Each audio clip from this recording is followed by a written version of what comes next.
Hi again, this is Chef Reis again. Welcome back. It's a beautiful day out there today. As you can see, I'm growing a beard. My beard's getting a little bit bigger.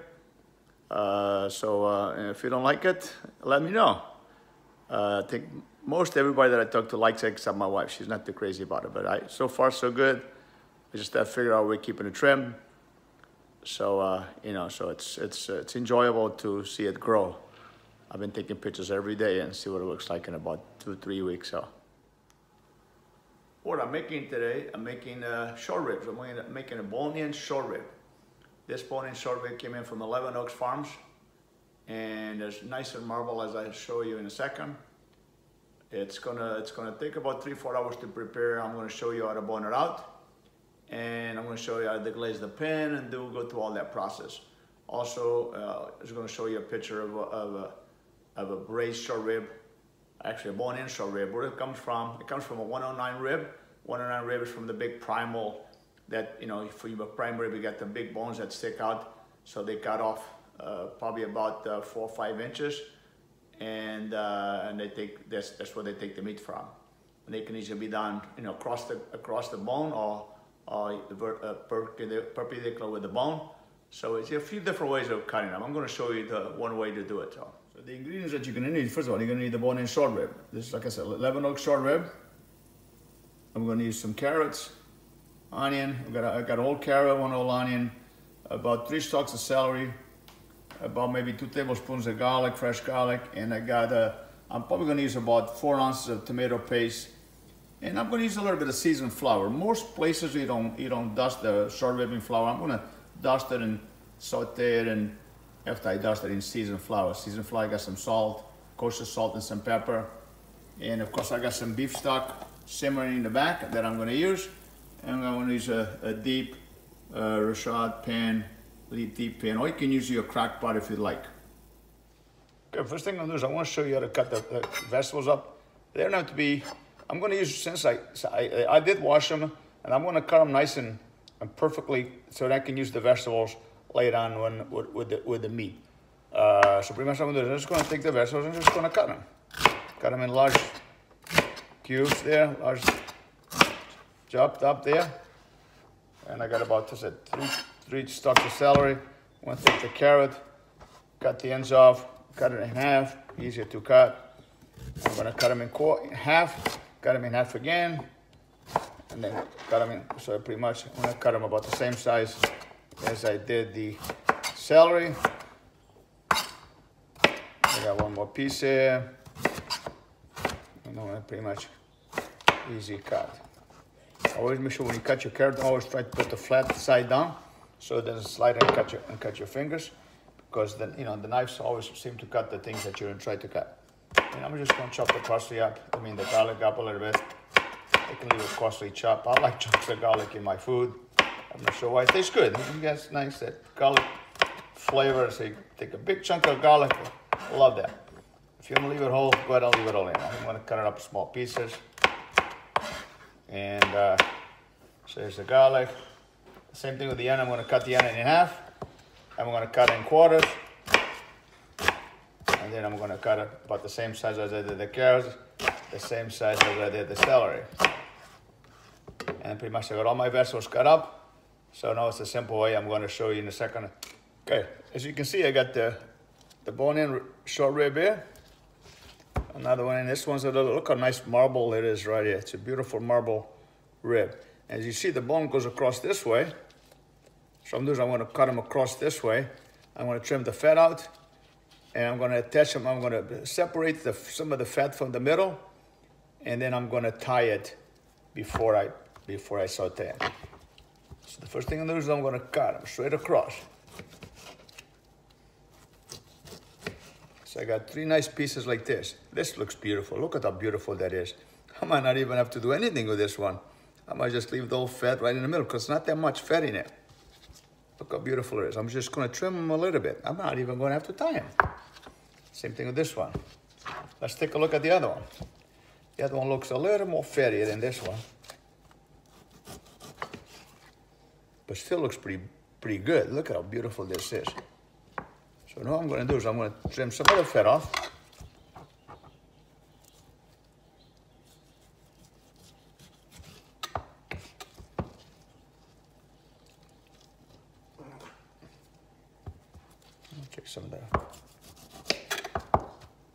So that nice short rib in here. This one's a little more fatty. This came from the other side.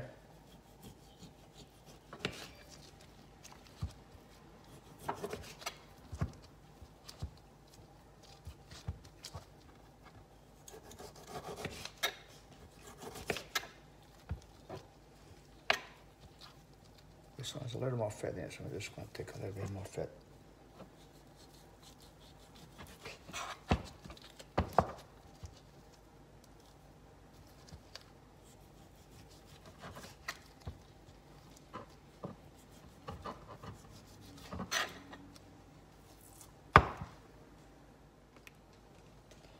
As you can see, this one's a little fattier, as you can see, so there's a little fattier. So I'm going to take some of the fat out. I'm going to take the fat out of the middle there. I'm going to show you a trick. I want to show you. So I want to pull all that fat out the middle. Because I want to take that fat out of the middle. And I'm going to take a little more fat out of this one. And I'm going to put it together. I got another one here that's a little fatty. So I want to take all the fat out of there.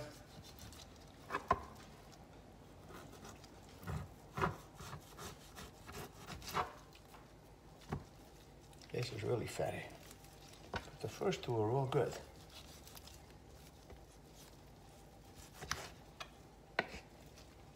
Okay. Got another one here. I'm going to take a little bit of fat off the top of this one.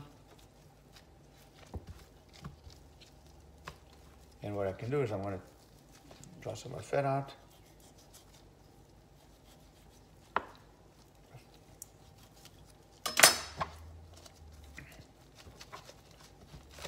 And I'm going to do is I'm going to take a string. I'm going to take a little string. And I'm going to tie it. So if I want to take, so what I did, I got an extra bone. I took the bone out and I just took two. And I'm going to just do a tie-in. It's tough to time with gloves on. The gloves get stuck to it and it's tough. I'm just going to take the gloves off. Because I'm still going to cook them anyway, so you don't have to, since you are going to cook them, I'm just going to take the one glove off.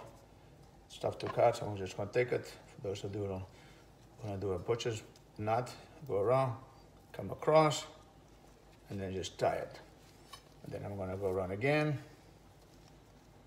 One more time. Tie it a little bit. One more time. You can do this how you pretty much do all prime rib. Go all the way around to tie it. So you got a nice and tight short ribs. I can go around one more time. I got enough butcher's twine to do one more time. Then I got nice and tight. So when the bone, well, as it cooks, the bone stays together. It doesn't fall off the bone. So but all the other ones look pretty good. I think I'm just gonna maybe take a look around and see if I need to tie any more or not. I got one over here. I took the layer of meat off the top. Now I'm going to take the layer of fat out. So I got, then I'm just going to take it. I'm going to tie that one on top of this one.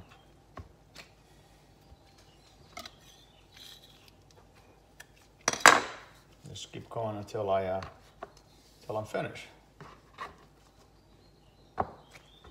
Go this way, over the top, around the corner, and then through the oop. That's not easy. It took me a long time to figure out how to do this. My butcher used to teach me all the time, and I says, Charlie, slow down a little bit. I cannot follow you that fast. It used to be so fast.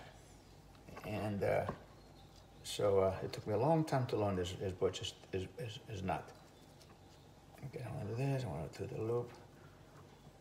Before you know it, it's nice and tight. So it's nice and tight, it's not going to run away.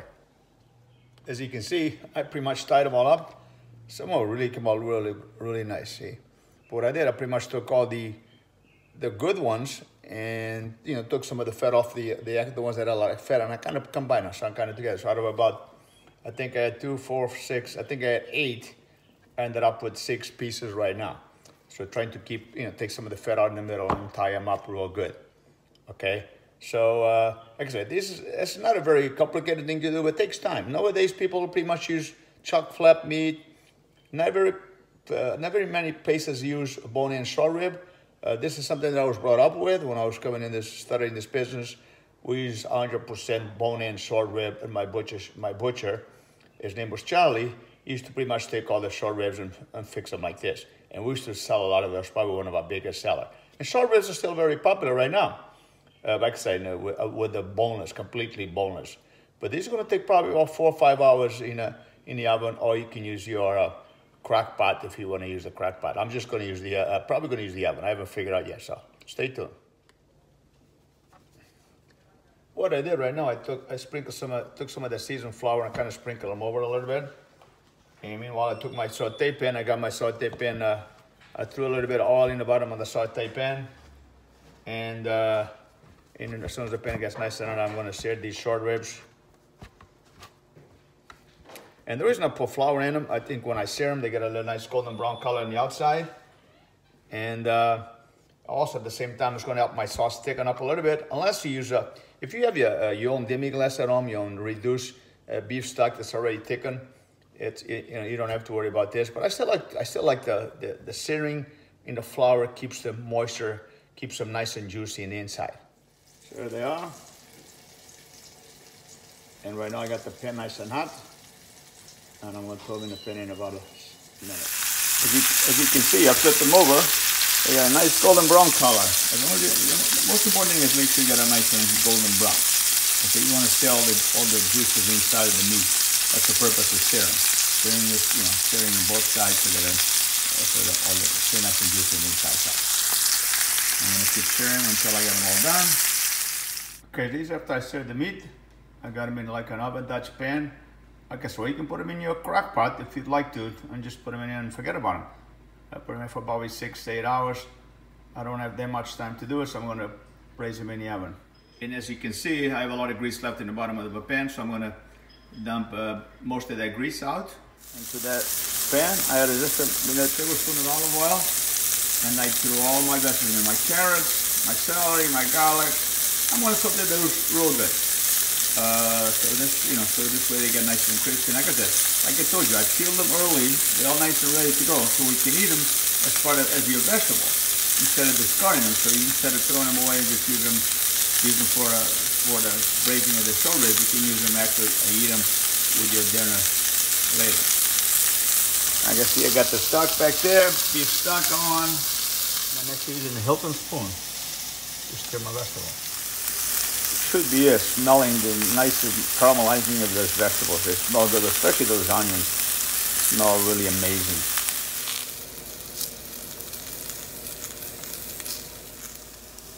As the vegetables are getting nice and caramelized, I'm going to throw about 2 tablespoons of tomato paste. And I'm going to stir that tomato paste in. I'm going to keep stirring until it gets a nice caramel color to it. As you can see, there's some caramelization in the bottom of the pan. You just have to be careful, you don't want to burn it. Just nice caramel color.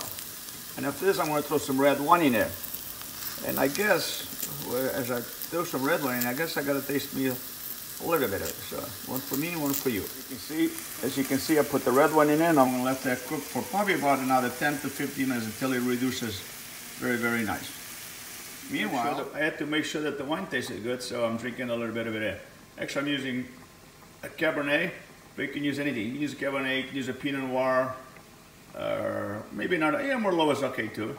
Only if you could smell it, if you can see all the smell coming out from that pan. Right now with the white wine and all those, it's pretty much the glazing the pan. So all the particles, all the caramelization that was in the bottom of the pan with the red wine, they brought it all out. They kind of absorb all that, and it's gonna take out all those flavors into the sauce. So after about 15 minutes, I'm going to throw some of the beef stock in it. I'm probably going to throw maybe 3-4 cups of beef stock in it. That was been reducing in the back. Here, and see the color of the sauce. Look how beautiful and nice golden dark brown it is. It's beautiful. It tastes good. I just tasted it. It tastes real good. So I'm going to let it simmer for about another 2-3 minutes, not long. And I'm going to pour that sauce over the short ribs.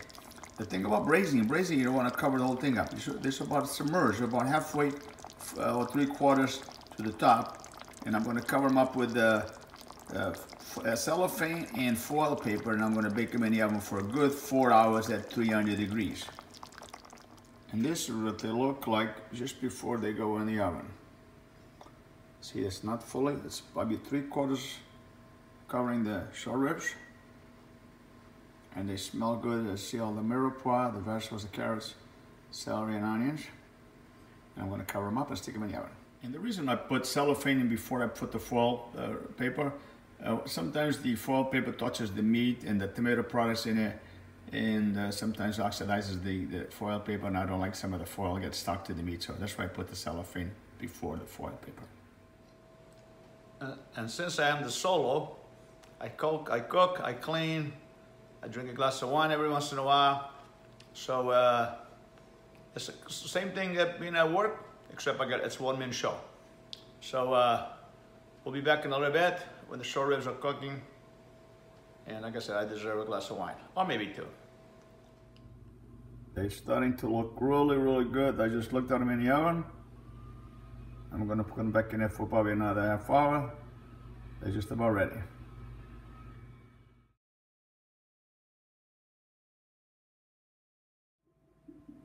And this is the final product. So I did the braised short ribs, the bone-in short ribs. I'm serving with some asparagus, some mashed potatoes, and I took some of the vegetables that I had in the stew and I kind of put them on the top. If you see right there, if you see the vegetable, it's like a puree almost. And that's pretty much it. And then this is the final product. I'm going to serve with a nice glass of Cabernet Sauvignon. It's red wine. And it goes perfect with the beef. The beef is nice and rich, nice rich sauce. And the thing about it, it looks so good and it tastes good and it smells good. So enjoy it. I'll see you soon. Don't forget, these were 11 oak bone-in short ribs.